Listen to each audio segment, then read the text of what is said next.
Episode 2 శివుడి కోపం ఎందుకు పవిత్రం? శివుడి కోపంగా ఉంటే ఈ ప్రపంచం నశిస్తుందా? లేదు. శివుడి కోపం వినాశం కాదు, శుద్ధి.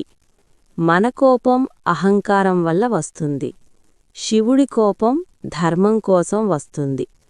తాండవం అంటే నాశనం అనుకుంటాం, కానీ తాండవం అంటే పాతదాన్ని తొలగించి కొత్తదానికి మార్గం వేసే ప్రక్రియ.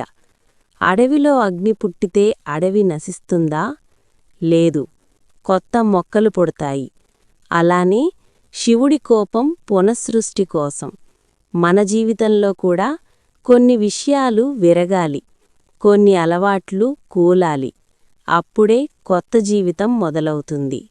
శివుడి కోపాన్ని భయపడకండి, మీ లోపాలను భయపడండి. శివుడు ఎప్పుడూ శత్రువు కాదు, మార్గదర్శి. ఓం నమః శివాయ. శివయ్యతి లైక్ చేయండి. నెక్స్ట్ ఎపిసోడ్స్ కోసం ఛానల్ని సబ్స్క్రైబ్ చేయండి. నమస్తే.